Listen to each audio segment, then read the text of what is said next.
생과 사에 대한 이해. 본 강연문은 1998년 12월 19일 미국 워싱턴 타임스사에서 개최된 세계 평화 초종교 초국가연합 대회에서 참 아버님께서 하신 말씀입니다. 생과 사에 대한 이해.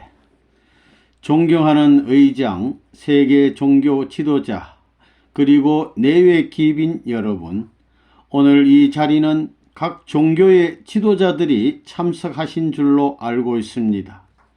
성탄절을 전후하여 각 종교에서는 중요한 일정과 의식이 예정되어 있음에도 불구하고 이와 같이 참석해 주심을 진심으로 감사드립니다.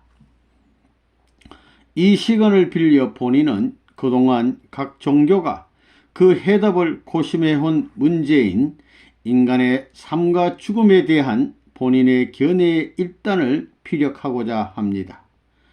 우리는 이 지상에 살고 있지만 이 세계는 지상만이 있는 것이 아니고 영계도 있다는 것을 알고 있습니다. 틀림없이 영계는 있는 것입니다. 그리고 이 지상과 영계는 전혀 다른 두 세계가 아니고 하나의 세계로서 연결되어 있습니다. 따라서 우리 인간은 어차피 영계로부터 태어났기 때문에 다시 영계로 돌아가지 않을 수 없는 것입니다. 여러분, 우리 한국말에는 재미있는 표현으로 죽는다는 것을 돌아간다는 말로 사용합니다. 어디로 돌아간다는 말입니까? 이는 단지 공동묘지로 가는 것을 말하는 것이 아닙니다. 원래 인생이 출발하였던 본래의 처소로 되돌아간다는 뜻입니다. 멀고 먼 역사의 기원을 넘어서 돌아간다는 것입니다.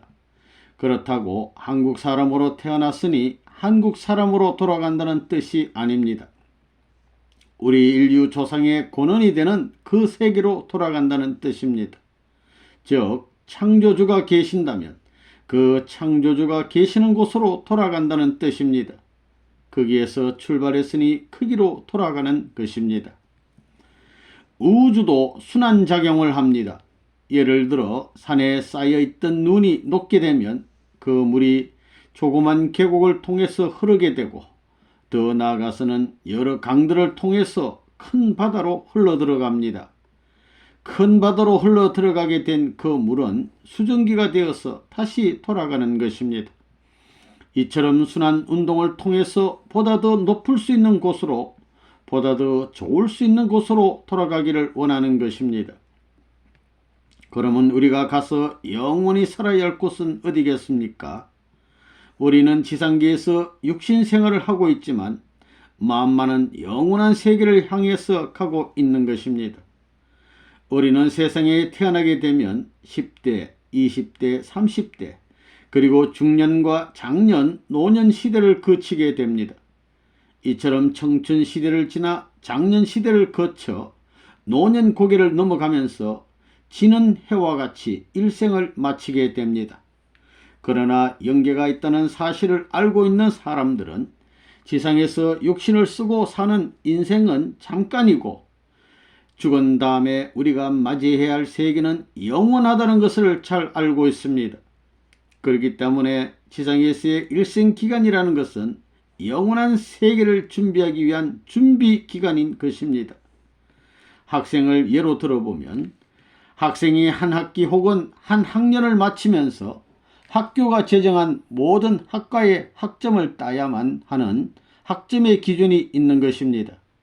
그 최고 기준을 100점으로 하여 볼 때 그 기준에 그 학생의 학점이 얼마만큼 도달하였느냐 하는 비준에 의해서 학교에서 인정받는 학생이 되는 것입니다. 그러나 학점에 미달하는 비율이 높으면 높을수록 그 학생은 학교가 세운 그 가치 기준에서 멀어지고 마는 것입니다. 이처럼 모든 일은 어떤 표준을 중심 삼고 그 가치를 측정하게 마련인 것입니다. 우리가 일생 동안 육신 세계에서 사는 것도 마치 학생이 학교에서 좋은 학점을 따기 위해 준비하는 기간과 같은 것입니다. 다시 말해서 우리의 일생 전체를 걸고 학점을 따는 준비기간이라는 말이 됩니다.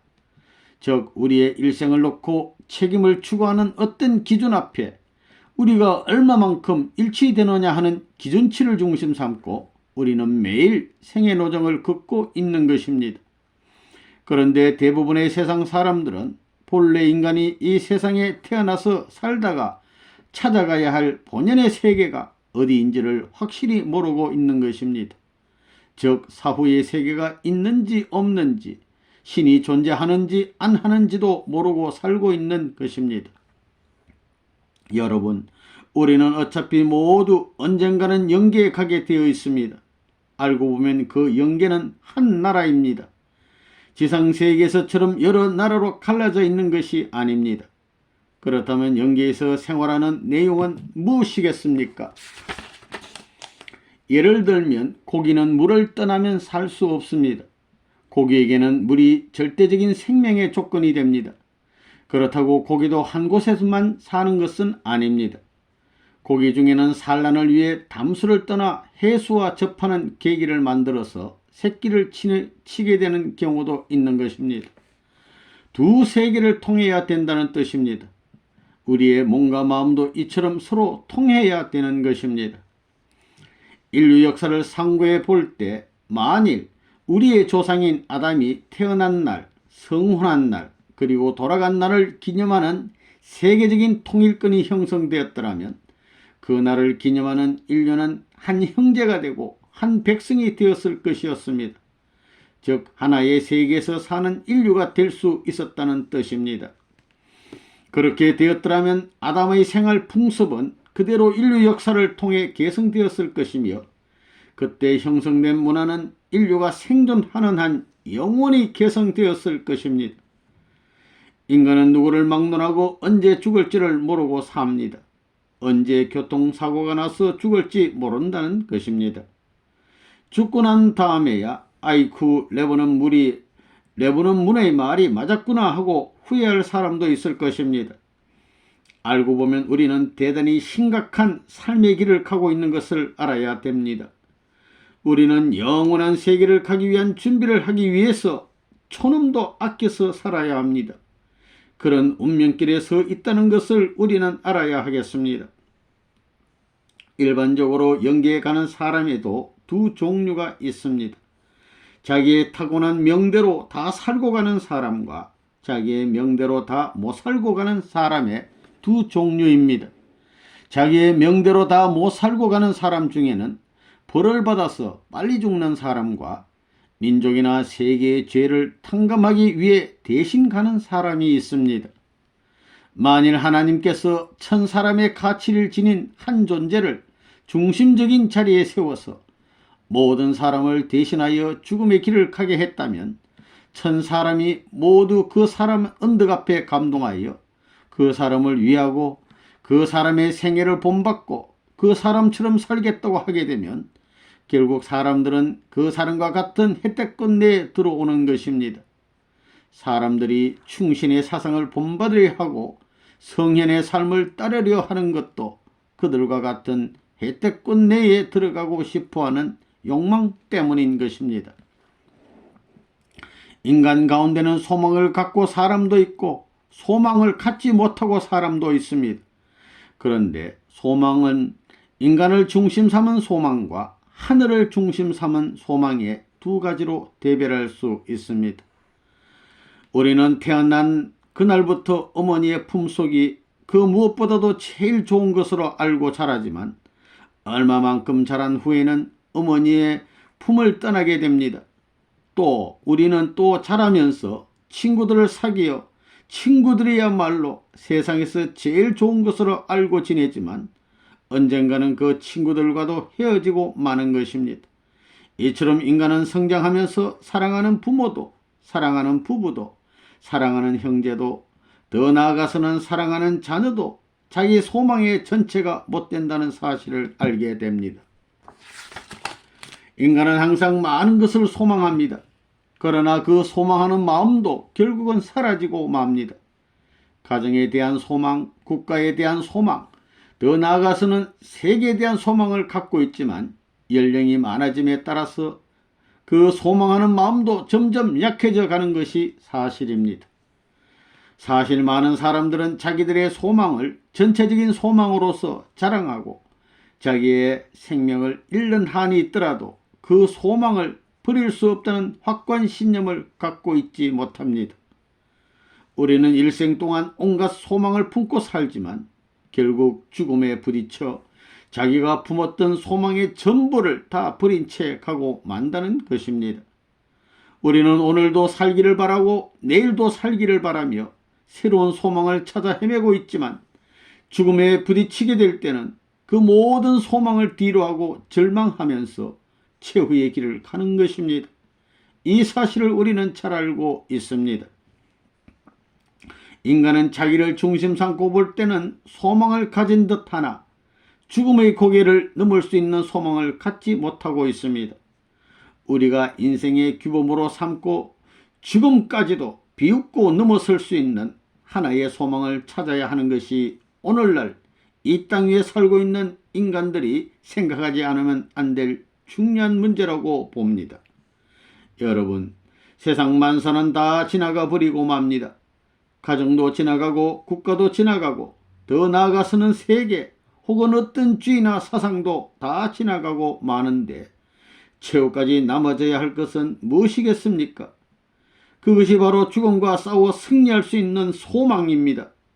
우리에게 그런 소망이 없다면 우리는 인생의 패배자라고 할 수밖에 없을 것입니다. 세상에서 태어나면서부터 세상적인 모든 소망 일체를 거부하고 인간 세상의 소망이 아닌 하늘의 소망, 즉 영원한 소망을 품고 사는 사람들이 있습니다. 하늘은 바로 이런 사람들을 돕고 있는 것입니다. 그렇기 때문에 신앙생활을 하는 사람들은 땅 위에 어떤 소망을 품고 살 것이 아니라 죽음의 고개까지도 넘어설 수 있는 소망을 품고 영원한 소망의 세계를 꿈꾸며 살아야 한다는 것입니다. 우리가 젊었을 때에는 죽음에 대한 생각을 많이 하지 않지만 나이가 들어갈수록 우리는 죽음에 대해 점점 심각해지는 것입니다. 여기 앉아있는 여러분들도 이 자리에 서 있는 내보는 분도 언젠가는 죽게 됩니다. 이처럼 죽음이라는 것은 숙명의 관문입니다. 누구나 피할 수 없는 길이기 때문입니다. 우리가 죽은 후에는 과연 어떻게 되는 것일까요? 죽음이라는 남발을 쓴 목적이 무엇인지 압니까? 삶의 뜻을 알게 하기 위해서입니다. 삶의 가치는 누가 잘 압니까? 살겠다고 몸부림치는 사람은 모릅니다. 죽을 경지에 들어가 생사의 기로에서 하늘을 붙들고 삶의 가치를 타진해 본 사람이 아니고서는 모르는 것입니다. 그럼 우리는 왜 죽음을 두려워합니까? 우리가 왜 태어났는지 그 목적을 모르기 때문입니다. 왜 죽느냐, 왜 태어났느냐 하는 것을 모르고 있습니다. 그래서 철학에서도 가장 첫째로 묻는 질문이 인생이 무엇이며 인간은 왜 태어났느냐 하는 것입니다. 여러분, 우리가 죽는다는 것은 하나님의 사랑 가운데로 태어나는 것인데 인간 세계에서는 아이쿠 죽는다 하고 아우성입니다. 그것을 보는 하나님께서는 껄껄 웃겠습니까? 아니면 우하고 놀라 슬퍼하겠습니까? 기뻐하고 좋아한다는 것입니다. 제한된 지상의 사랑권 내에서 무제한의 사랑권 내로 돌입할 수 있는 기쁨을 맞는 순간이 육신이 죽는 순간, 즉 제2의 출생의 순간이기 때문입니다. 그러면 하나님께서는 우리가 이 육신 세계에 태어난 나를 더 기뻐하시겠습니까? 아니면 제2의 무한 확대 세계 사랑을 위해 육신을 벗고 죽음을 통해 새로운 아들, 딸로 태어나는 그 시간을 더 기뻐하시겠습니까? 물론 후자입니다. 제가 이런 얘기를 하는 것은 여러분이 죽음의 공포에서 해탈하지 않고는 하나님과 관계를 맺을 수 없다는 사실을 알아야 되겠기 때문입니다. 하나님은 인간이 아기로 태어나면서부터 오줌 똥을 싸면서 성장해 가는 과정을 지켜보며 또 직접 참여하면서 좋아하시는 것입니다. 아기가 성장함에 따라 하나님의 마음에 움직이는 사랑의 박자도 정대하기 때문입니다. 하나님께서 어떤 신용을 하면 아이들도 같이 신용을 합니다. 하나님께서 웃으시면 아이들도 같이 웃고 슬퍼하시면 같이 슬퍼하면서 이렇게 점점 하나님을 닮아가는 것입니다. 또 아이들은 성장하면서 부모들의 모습을 닮게 됩니다. 말도 배우고 생활 규범도 부모들로부터 배우게 됩니다.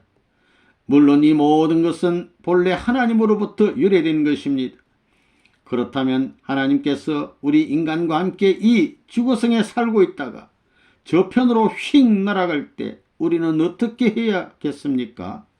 아이쿠 저도 따라가겠습니다 한다면 이놈 너 누구야? 하면서 하나님께서 우리를 떼어버리시겠습니까? 아니면 함께 데리고 가시겠습니까? 물론 데려가고 싶어 하십니다. 그런데 지금은 데리고 갈 수가 없으니 너는 조금 더 크고 조금 더 완성이 된 후에 데리고 가겠다고 할 때 인간은 우리도 지금은 못 가지만 언젠가는 갈 때가 오겠구나 하면서 기다리는 것입니다. 지상에서 육신을 쓰고 사는 동안은 인간은 하나님을 항상 따라다닐 수가 없는 것입니다. 자, 그러면 무엇이 문제입니까? 우리가 하나님을 닮고 싶어하고 하나님도 우리가 하나님의 아들, 딸로서 당신을 닮게 하고 싶어하는 소망을 갖는 것은 당연한 것입니다. 그래서 사람은 다시 하나님과 닮을 수 있는 체를 입고 태어나야 한다는 결론이 나오는 것입니다. 하나님과 인간은 항상 영원히 날 수 있는 날을 고대하는 것입니다. 그렇게 날 수 있는 사람으로 태어나는 날, 그런 몸으로 태어나는 날, 그날이 바로 육신을 벗는 죽음의 날입니다. 그렇다면 인간은 죽음을 환영해야 되겠습니까? 아니면 슬퍼해야 되겠습니까? 물론 환영해야 됩니다. 그렇다면 우리가 죽는 데는 무엇을 위해 죽어야겠습니까? 하나님의 참사랑, 즉 위하는 사랑을 위해서 죽겠다고 해야 되는 것입니다. 그러므로 육신을 벗는다는 것은 무한한 하나님의 사랑의 활동권에 우리가 동참하기 위해서요, 하나님의 사랑의 세계를 위해서라는 결론입니다. 여러분은 한번 그런 참사랑을 받아 실천하는 하나님의 진짜 아들, 딸로 태어나 보고 싶지 않습니까? 하나님이 부자라면 얼마나 부자이겠습니까? 여러분 한번 생각해 본 적이 있습니까? 저 무한한 별 가운데 다이아몬드 별이 없다고 할 수 있겠습니까? 순금으로 된 별은 없겠습니까? 하나님이야말로 전지전능하신 분입니다. 당신의 자녀들에게 무엇인들 주고 싶어 하지 않겠습니까? 어떻습니까? 하나님은 이 무한한 우주를 순식간에 왕래할 수도 있습니다. 여러분 관심 있습니까? 그렇다면 우리가 어떻게 해야 하겠습니까? 하나님이 정해주신 법들을 지켜야 하는 것입니다. 그래야만 하나님과 함께하는 것이 가능하지 우리 마음대로 해서는 불가능합니다. 여러분, 하나님이 하지 말라 하라 하는 것을 지킬 수 있는 자신이 있습니까? 인간은 이중구조로 되어 있습니다. 마음이 주체고 몸은 대상이기 때문에 마음이 몸을 따라서 하는 것이 아니라 몸이 마음을 따라서 하나 되어야 하는 것입니다. 사람은 또 3단계의 세계, 즉 소생시대, 장성시대, 완성시대를 거칩니다. 즉 어머니 복중에서의 수중세계, 지구성세계, 천상공중세계를 말합니다. 우리는 복중 물시대를 거쳐 지상에 태어나서 육신을 쓰고 100년 정도 땅의 시대를 거치게 되며 최종적으로는 날아가는 공중시대, 이렇게 3시대를 거치게 된다는 뜻입니다. 우리가 어머니 복중에 있을 때는 바깥 세계로 나가지 않으려고 저항합니다. 그 속에서 계속 남아있겠다고 발부동을 칩니다. 왜냐하면 우리가 복중을 뛰쳐나올 때는 집이 다 파괴되고 우리가 묵고 살던 영양 가치와 모든 것도 깨져나가고 분만 과정을 통과하면서 머리도 늘어나야 되고 몸도 늘어나야 되는데 그 누가 좋아할 수가 있겠습니까? 태어나는 그 순간까지도 모두들 노 하는 것입니다. 어린애는 양수가 확 터져 나오는 그 물을 따라 나오면 순산이 되는 것입니다. 어머니들이 아기를 분만하는 것을 보면 참 불쌍합니다. 아기를 낳아본 어머니들은 다 압니다. 힘을 줄 때는 얼굴이 아무리 미인이라 하더라도 온갖 상을 찌푸리고 하면서 남편까지도 그 얼굴을 못 보고 도망가게 만듭니다. 근사한 만물상의 모습이 되는 것입니다. 이와 같이 산모도 마지막 순간까지 엄청난 고통을 겪고 나서야 자식이 태어나는 것입니다. 그런데 이 과정에서 배꼽에 달린 탯줄은 그냥 그대로 놔두어야 되겠습니까? 아니면 무자비하게 잘라내야 되겠습니까? 그 남의 생명줄인데 사람과 사람의 생명줄을 왜 끊습니까? 하고 항의할 사람이 있을지도 모릅니다. 태어나는 어린애도 죽겠다가 앙앙 울어댑니다. 그러나 그것을 바라보는 하나님께서는 기쁨의 웃음을 감추지 못하십니다. 그렇게 되면 태어난 새 생명에게는 한 세계는 왕창 없어지고 새로운 한 세계에서 훅훅 하고 숨을 쉬게 되는 것입니다. 여러분, 사람은 맨 처음 태어날 때 제일 깊은 물속에서 태어나는 것입니다. 복중시대는 수중시대입니다. 아기가 어머니의 태 안에 있을 때에는 물 가운데 둥둥 떠 있습니다. 얼른 생각하면 어머니의 뱃속에는 숨이 막혀서 살기 힘들 것처럼 느껴집니다. 물속에 살고 있으니 당연히 물을 들여 마시고 내보내는 노름을 해야 되지 않겠습니까? 그것을 위해서 복중의 어린애들은 호수를 배에다 연결하고 사는 것입니다. 복중의 어린애는 영양분을 어디를 통해서 공급받습니까? 배꼽을 통해서입니다. 배꼽은 복중 어린이에게는 입입니다. 그래서 우리는 배꼽을 천대하면 안 됩니다. 배꼽아, 너 옛날에 수고했다 하며 만져주라는 것입니다. 배꼽을 많이 두드려주면 건강해집니다. 웃을 얘기가 아닙니다. 그렇게 운동을 하라는 말입니다. 배꼽 운동을 통해서 건강해지라는 말입니다. 그 예로 아무리 추운 방에서 자더라도 배꼽만 잘 감싸고 자면 설사가 나지 않습니다. 우리는 또 배꼽을 우리의 옛날 입이라고 부를 수도 있습니다. 혹자는 이 어리석은 사람아, 옛날 입이 어디 있어 할지도 모르지만 배꼽이 우리의 과거 입이었던 것만은 틀림없습니다. 이처럼 우리의 호흡기 역할도 했던 배꼽, 다음 단계는 입이라는 것입니다. 자꾸 위로 올라가는 것입니다. 마찬가지 원리로 이 지구상에서 공기로 호흡을 하고 사는 육신에 붙어있는 우리의 영인체는 어머니 복중의 태아처럼 육신을 빨아먹다가 육신이 다 늙으면 차버리고 나가려고 하는 것입니다. 그런데 그때 육신이 아이고 안 죽겠다 하고 비명을 지른다면 하나님께서는 그 모습을 어떻게 보시겠습니까? 고통에 처한 그 육신을 동정하시겠습니까? 아니면 조용히 미소 지으시겠습니까? 엄청난 고통을 감수하고 어머니의 복중을 뛰쳐나온 어린애가 성장하여 아버지 어머니의 사랑의 대상이 되는 것처럼 우리는 육신의 비명을 뒤로 하고 새로이 태어나 영적 아버지인 영원한 하나님의 상대로서 다시 태어나야 하는 것이 원리적인 결론입니다. 지상세계에서도 자식이 태어난 후 성장하면 어머니 아버지와 친구가 될 수 있는 것입니다. 어머니 아버지와 사랑을 같이 나눌 수 있는 지상세계에 태어나기 때문입니다. 어린애가 모태 안에서 헤엄치고 다니는 것과 마찬가지로 인간의 지상생활은 공기를 마시며 공기 보자기 안에서 살게 되는 것입니다. 그런 과정을 거치면서 지상에서 이처럼 어머니 아버지와 사랑을 나누며 호흡하는 사람이라야 죽지 않고 살아있다고 할 수 있는 것입니다.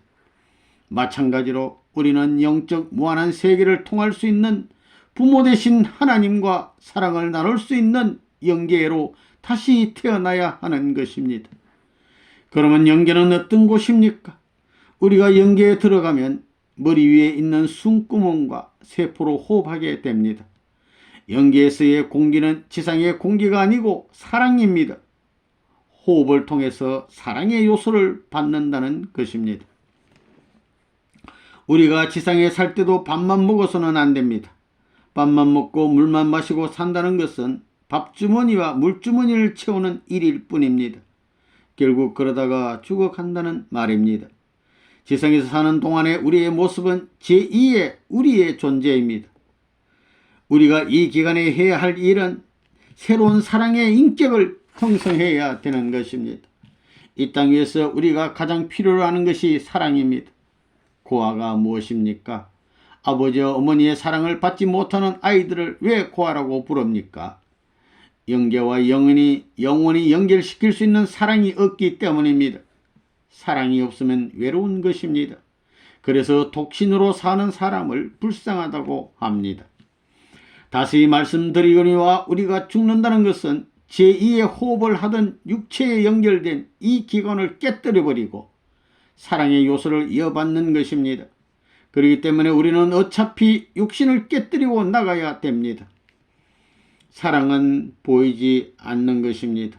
부모의 사랑, 부부의 사랑, 형제의 사랑, 자녀의 사랑, 이 모든 사랑을 중심 삼고 우리의 내적인 구조가 성장하는 것입니다. 그래서 우리가 하나님의 법 집대로만 살 때에만 어린아이가 어머니의 복중에서 정상적인 아기로 자라는 것과 마찬가지로 우리가 이 땅에서도 잘 성장할 수 있는 것입니다. 그러니 함부로 살아서는 안 된다는 것입니다. 우리가 자연계를 살펴보면 하찮은 곤충들, 열매 속의 나무씨, 그리고 새까지도 날 수 있는데 하물며 만물의 영장인 사람이 날 수 없어야 되겠습니까? 민들레 씨를 보십시오. 바람이 불면 자연히 날아가게 되어 있습니다. 이처럼 새도 날고 곤충도 날고 식물의 씨도 나는 것을 보면 인간도 분명히 날 수 있도록 창조된 것이 틀림없습니다. 혹자는 성급하게 하나님에게 하나님, 다른 것들은 다 날아다니는데 왜 우리는 날지 못하게 만들었습니까? 하고 항의하고 싶겠지요. 그러나 하나님께서는 너희들은 몇십 년 기다렸다가 완성하면 날게 해주지 하고 대답하실 것입니다. 그러면 그때까지 우리는 무엇을 해야 합니까? 그때 가서 그 세계에 적응할 수 있도록 우리 스스로 훈련해야 하는 것입니다. 부모를 사랑하고 부부끼리 사랑하고 자식을 사랑하면서 이 지상세계에서 훈련을 해야 하는 것입니다. 그리하여 때가 되면 영원한 세계로 들어가 영원히 하나님을 모시고 살게 되는 것입니다. 그것을 위해서는 언젠가는 이 육신을 벗고 죽어야만 가능한 것입니다. 우리가 매미의 일생을 살펴보면 매미도 날게 되기 전에 애벌레의 단계를 거칩니다. 그런데 그 매미가 나는 애벌레로 살고 싶소, 껍데기 벗는 것이 싫소, 아이고 육지고 무엇이고 공기고 무엇이고 다 싫어하고 반항을 하다가도 막상 껍데기를 벗고 나면 후루루 하고 날게 됩니다. 잠자리도 마찬가지입니다. 처음에는 유충이 되어가지고 물속에서 헤엄치고 살다가 땅 위에 올라와서 한동안 기어다니며 삽니다. 그 다음에는 껍데기를 벗고 훌훌 날아다니며 육지에서는 먹으리라고 생각지도 못했던 벌레를 잡아먹습니다. 천하를 자기 무대로 삼고 날아다니는 것입니다. 이처럼 곤충류 가운데는 3단계 세계를 거치는 것이 많습니다. 그래서 곤충은 날개가 있습니다. 물과 육지와 공중의 3시대를 살면서 날개를 갖게 되는 것입니다. 만물의 영장이라는 우리 인간에게 날개가 있습니까? 지상에서만 살아서 되겠습니까? 인간에게는 차원이 높은 날개가 있는 것입니다. 여러분도 육신을 벗고 죽는 것이 싫다고 하겠지만 막상 죽어서 육신을 벗고 나면 우리는 영인체로서 제2 출생의 복된 관문을 통과하기 위해 휙 하고 날아가는 것입니다. 앞에서도 말씀드린 바와 같이 인간은 어차피 죽게 됩니다. 우리는 선한 자아를 영원한 세계의 제2의 나라로 세우기 위해서 고생을 각오해야 됩니다. 어머니의 복중에서 태교를 잘 받아야만 건강하고 선한 아기로 태어나는 것과 마찬가지로 우리의 지상세계에서의 생활도 잘 준비되어야 합니다. 하나님의 형상을 본받고 하나님의 심정을 본받고 하나님의 거룩한 신성을 본받으며 자라야 됩니다. 자라서는 또 생명을 걸고 넘어가야 되는 것입니다. 따라서 아무리 무슨 폭풍우가 치더라도 우리는 최후의 고개를 넘어야 합니다. 잘 나가다가 경계선 앞에서 쓰러지면 안 됩니다. 우리가 이러한 인생의 경계선에 서게 될 때에 우리는 과연 무엇을 해야 되겠습니까? 정신을 바짝 차리고 뛰어도 끝까지 갈지 못 갈지 모르는데 허둥지둥 하다가는 중도에서 좌절하고 마는 것입니다. 최후의 결승전까지 경계선을 돌파하지 않으면 승리자가 될 수 없는 것입니다. 사람으로 태어나 한번 해볼 만한 일입니다. 아무리 뒤에서 반대하고 옆에서 핍박하더라도 내 갈 길을 가면 되는 것입니다. 남들이 반대하는 것을 관여할 여지가 없습니다. 한 발 한 발이라도 어서 가서 이 운명의 길을 거쳐 나아가야겠다는 사람이 최후의 경계선을 넘을 수 있는 것입니다. 우리 모두는 그렇게 가야 되겠습니다. 우리는 흔히 마음이 곧다고 말합니다. 그 말이 무슨 뜻입니까? 똑바로 수직으로 선 것을 곧다고 합니다. 나무도 옆으로 기울어진 것은 곧다고 하지 않습니다. 마음이 곧다는 것도 마찬가지입니다. 수직으로 서 있다는 뜻입니다. 그래서 사람은 서서 다니는 것입니다. 수직이 되어야 곧은 것입니다. 자기의 마음을 완전히 수직이 되게 해야 합니다. 거기에 몸이 수평선이 되는 것입니다. 이렇게 수직과 수평이 우리 내부에서 이루어질 때에 수직에서 당겨주는 힘과 수평에서 밀어주는 힘이 균형을 취하게 되어 구심력과 원심력이 형성되는 것입니다. 그러므로 우리는 내 자신을 찾아야 하는 것입니다. 우리가 내 자신을 주장할 때는 하나님과 참부모가 그렇다고 인정해야 하는 것입니다. 그 터 위에 우리는 친척, 일족, 일국 이렇게 발전시켜 나가며 우리의 생활 환경을 확대해 나가는 것입니다. 세상에서 위험한 전염병 환자들을 격려하여 수용하는 것처럼 머지않아 하나님의 뜻을 알고도 죄를 많이 지은 사람들은 격리시켜 북극 같은 한대 지방에 수용하게 될 때가 올 것입니다. 그들은 완전히 회개하고 돌아서는 그날까지 그곳에서 내팽개쳐져서 먹을 것과 잠잘 곳도 없이 엄청난 고통의 길을 걷게 될지도 모릅니다. 여러분, 본인이 서러워하는 것이 한 가지 있습니다. 하나님께서 당신의 뜻을 이루는 책임을 나에게 주었기 때문에 나는 살아생전에 하나님께서 만족해하는 수준까지 뜻을 이루어 놓아야 되겠다는 것입니다. 그러기 전에는 죽으려야 죽을 수 없다는 것입니다. 따라서 내가 사제에 들어가더라도 하나님께서 인도하시고 끌어주신다는 것입니다. 나는 이 뜻을 이루기 위해 밥을 먹거나 자나 깨나 세계와 인류를 위해 기도하고 노력하고 있습니다. 어느 특정 국가나 특정 민족을 위해서 고생하지 않았습니다. 내 목적은 세계 구원입니다. 나는 그 목적을 위해서 지금까지 죽음을 각오하고 희생적으로 목숨을 바쳐 일해 나왔습니다. 여러분들도 세계를 위해서 살고 죽어야 합니다. 세계를 구하기 위해서라면 사랑하는 아내를 안고 가정을 안고 자기 종족을 안고 민족을 몽땅 안고 죽을 수도 있어야 됩니다. 이제 여러분은 앞으로 어느 한날에 죽음을 당하게 되고 죽음을 앞에 놓고 지난 날을 회고해 보게 될 때 그때 어떤 말 한마디를 남기고 갈 것이냐 하는 것을 생각해 보아야 합니다. 죽음의 길은 친구도 없는 길입니다. 사랑하는 부모도 없는 길이요. 사랑하는 형제도 없는 길이요. 사랑하는 부부, 사랑하는 자녀도 없는 길입니다. 오로지 혼자 가야 하는 길입니다. 다시 가볼 수도 없고 갔다가 올 수도 없는 길, 한 번 가면 영원히 돌아올 수 없는 길인데 이 길을 가게 될 때에 인간은 어떤 마음을 갖고 갈 것인가가 중요합니다. 인간이 죽음에 봉착하는 그 순간에 그 죽음을 넘어설 수 있는 소망이 없다 할진대는 거기에서 마지막입니다. 오늘까지 하나님의 뜻을 받들고 하나님의 뜻을 세워나온 수많은 사람들은 어떤 사람들이었느냐 하면 죽음의 길 앞에 후퇴한 자들이 아니라 죽음을 비웃고 죽음을 넘넘이 넘어선 사람들이었습니다. 그러한 사람들이 하늘의 길을 세워나왔다는 사실을 우리는 역사를 통하여 잘 아는 바입니다. 그러면 하늘의 소망을 품고 사는 사람은 어떤 사람이겠습니까? 인간이 슬퍼하는 죽음의 고개도 기쁨으로 넘어설 수 있는 사람입니다. 그런 사람이 하늘의 소망을 품는 자라는 것을 알아야 되겠습니다. 그렇기 때문에 우리는 죽음을 앞에 놓고 세상 만사를 원망하고 탄식하는 사람이 되지 말고 기뻐하고 하늘 앞에 서서 자기의 죽음의 가치를 자랑할 수 있는 사람이 되어야겠습니다. 그러면 죽음은 어떻게 되느냐? 죽기 전까지는 내 것이지만 죽은 후에는 하나님 것이 됩니다. 그것은 우리가 타락한 혈통을 받았기 때문입니다. 그러므로 죽기 전까지는 우리의 생명 전부가 사탄 편의 인연을 벗어나지 못하는 것입니다. 그러나 죽은 다음에는 하나님과 인연이 맺어지는 것입니다. 죽지 않고는 부활할 수 없습니다. 한 시대를 지내지 않고는 다른 시대를 맞을 수 없는 것입니다.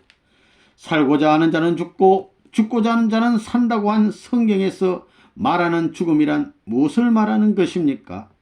하나님께서 주신 영원하고 참된 생명을 죽이라는 것이 아닙니다. 사탄 세계의 타락한 혈통을 이어받은 생명을 죽이라는 것입니다. 그래서 뜻을 위해 죽으려는 사람은 산다는 것입니다. 이 말이 역설 같지만 타락과 복귀의 내용을 중심 삼고 볼 때 그렇게 하지 않으면 복귀가 안 되는 것입니다. 이것은 복귀의 정상적인 논법입니다. 인생의 승패는 몇십 년의 기간을 두고 결정되는 것이 아닙니다. 그것은 일순간에 결정되는 것입니다. 우리의 일생을 두고 보더라도 여러분이 태어나는 그 순간은 긴 시간이 아닙니다. 물론 태어나기 전까지의 복중의 시기가 있지만 그 복중의 10개월이라는 기간은 출생하는 한순간을 위한 준비 기간인 것입니다. 그런데 10개월 동안 아무리 잘 준비했다 하더라도 결정적인 한순간을 잘 넘기지 못하면 태어나는 그 아기는 비운의 운명을 맞게 되는 것입니다. 이 땅에 왔다가 운명의 순간을 맞이하는 최후의 자리에서 과거를 뉘우치는 사람이 있다면 그 사람의 마음에는 과거의 모든 사실들이 영상으로 지나갈 것입니다. 그 가운데서 참이 있었다, 내 생명보다도 귀한 그 무엇을 남겼다 하는 사람이 있다면 그는 비록 이 땅에 왔다가 가더라도 보람있는 한때를 즐기는 사람이 될 것입니다. 그렇지만 과거의 사인을 회상해 볼 때 머리를 흔들며 회상하고 싶지 않은 과거를 가졌다면 그는 비참한 사람입니다. 과거를 회상하면 회상할수록 자기 얼굴에 환희가 넘치고 자기의 모든 문제가 이상에 잠길 수 있다면 죽음의 공포도 그에게는 위로의 한 장면으로 장식될 것입니다. 과거를 회상하는 순간이 공포의 순간이 아니고 다른 그 무엇을 남긴다면 그의 과거는 죽지 않은 것이요 현실도 죽지 않은 것으로 나타날 것입니다. 그럴 수 있는 과거를 지닌 사람은 반드시 민족이 따라올 수 있는 인연을 가진 사람이요 세계 만민이 따라오지 않을 수 없는 인연을 남긴 사람이라고 볼 수 있는 것입니다. 하나님 앞에 홀로 설 수 있느냐 하는 문제를 놓고 볼 때 참과 선은 자기로부터 시작하여 자기에게서 끝나는 것이 아닙니다. 자기로부터 시작하여 남에게서 결과를 맺게 하든가 남에 의하여 시작되어 나에게 결과를 가져올 수 있어야만 선이 될 수 있는 것입니다. 과거의 생활이 남을 위해주는 생활이었으면 죽음의 길에도 공포가 없을 것입니다. 남을 위해 모든 것을 다 주었고 남을 위해 희생했으며 참에 가까운 생활을 하면서도 눈물도 남을 위해 흘렸고 내 생명도 남을 위하여 투입했고 내 소원도 남을 위한 것이라면 내 맥박에서 흘러나오는 모든 생명력을 끌어모아 남을 위해서 투입하게 되면 그 과거는 빛나는 과거가 될 것입니다. 성현이 가는 길과 범인이 가는 길은 다릅니다. 성현은 역사와 더불어 살려고 했고 세계와 더불어 살려고 했고 미래와 더불어 살려고 한 사람입니다. 그러나 범인은 자기로 말미암아 살려고 했고 세계도 자기로 말미암아 있게 하려던 사람입니다. 영계도 영계대로의 세계가 있고 나라가 있고 종족이 있고 가정이 있고 개인이 있습니다. 개인을 중심 삼고 볼 때 나는 거기에서 절대적으로 필요한 존재다 할 수 있는 자주성이 없이는 못 들어가는 곳이 천국입니다. 가정을 중심 삼고 볼 때도 종족을 중심 삼고 볼 때도 역시 내가 절대적으로 필요하다 할 수 있는 그런 자주성이 있어야 갈 수 있는 곳이 천국입니다. 영계에서는 지구라는 것은 먼지 한 점과 같은 것입니다. 영계는 시공을 초월한 무한의 세계입니다. 그리고 어떤 시대에 이러이러한 심정을 가지고 지상에 태어나 살다가 간 사람이 있으면 여기에 직접 나와봐라 하면 그 사람이 순식간에 나타납니다. 그렇게 직감적 감각이 현실화되는 세계입니다. 거기에는 식량을 만드는 공장도 없고 자동차를 만드는 공장도 없고 아무것도 없습니다. 인간은 영계에 입적할 때 지상 생활을 증명하는 증명서를 가지고 가야 합니다. 나는 이렇게 살았다, 이런 일을 했다 할 수 있는 생애의 증명서를 말입니다. 그러한 증명서는 자기 자신이 쓸 수 없습니다.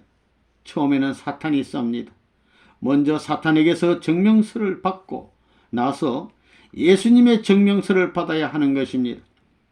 그 다음에 하나님의 증명서를 받아야 합니다.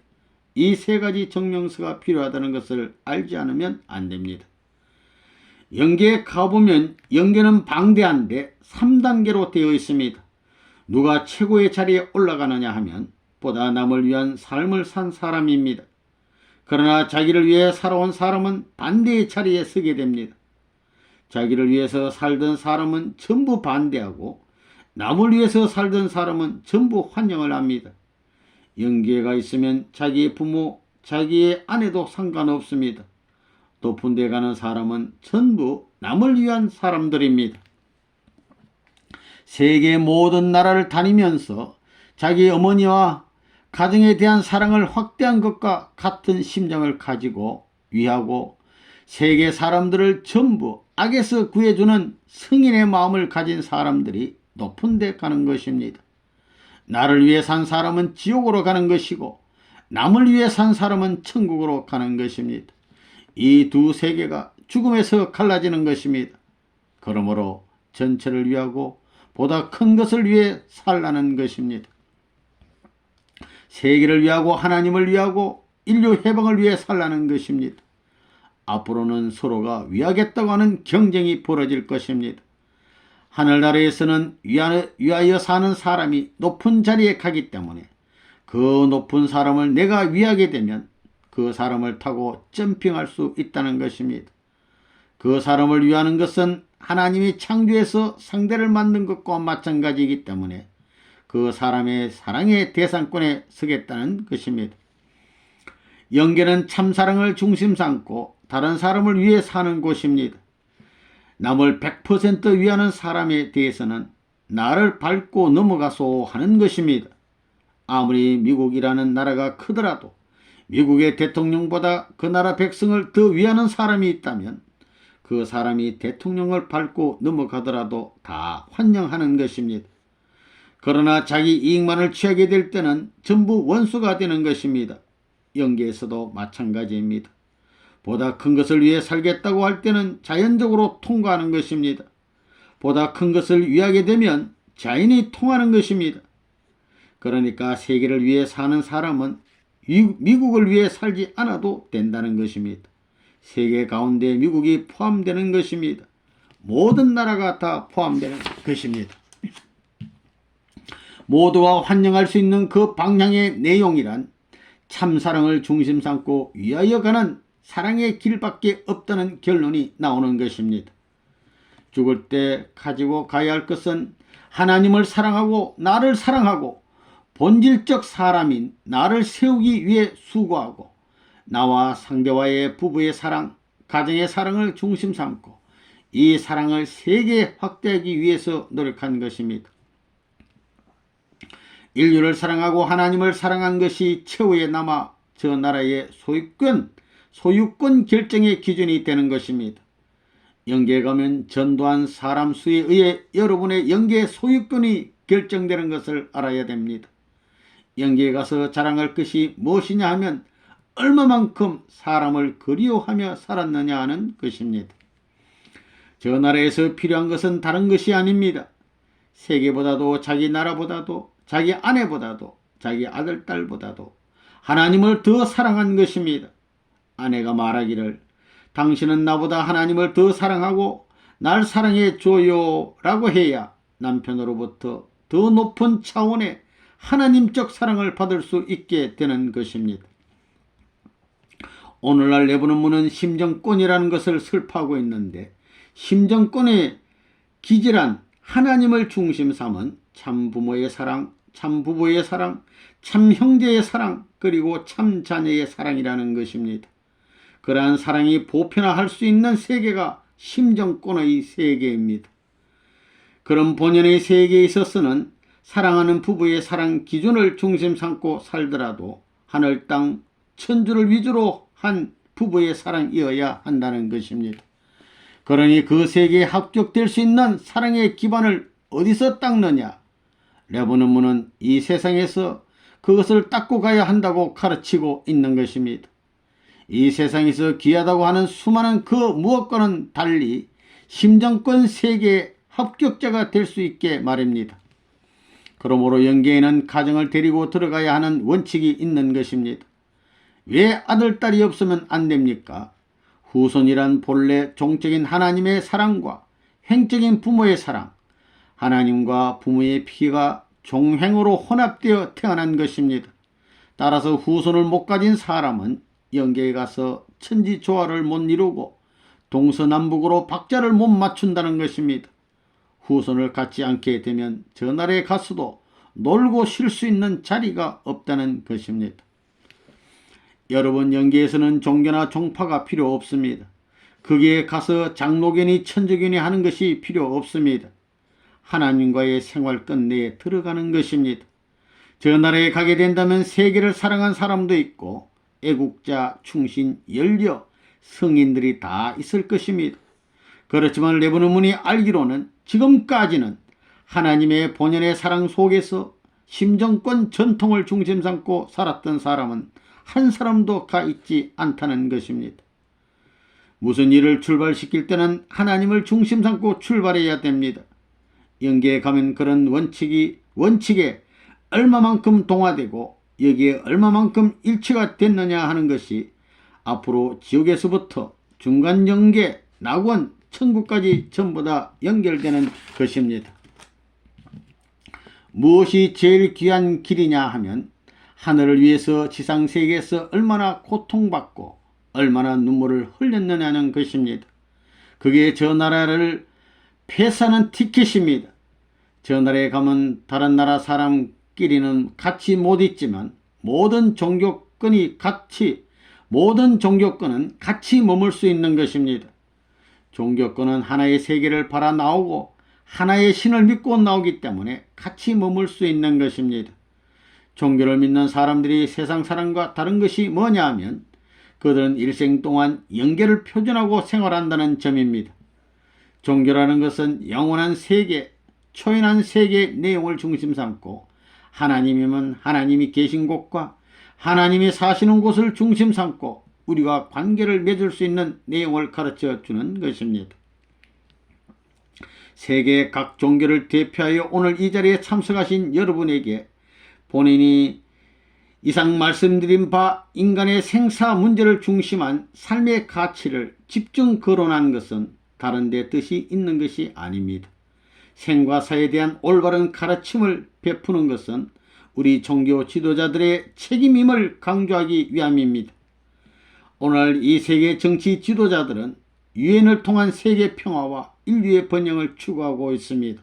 그러나 본인의 판단으로 정치, 경제, 군사적 측면을 중심한 유엔 기능만으로는 세계 평화의 길이 불완전하다는 것입니다. 정치, 경제, 군사적 수단은 외적, 육적, 물질적 측면에 불과한 것입니다. 그러므로 보다 내적이요 영적이며 정신적인 측면은 종교적 가르침과 세계 모든 종교의 연합과 일치된 행동을 통해서만이 가능한 것입니다. 본인은 오늘 이 자리를 빌려 기왕의 유엔에 세계 주요 종교와 그 지도자들이 참여하는 세계 종교 유엔 기구가 창설되어야 함을 주창하는 바입니다. 세계와 인류의 미래를 위하여 오늘 이 시점에서 세계 종교 유엔 창설과 그 역할의 중요성에 대해 앞으로 여러분과 세계 모든 국가들이 더욱 심도 있게 논의해 주실 것을 당부드리는 바입니다. 대단히 감사합니다.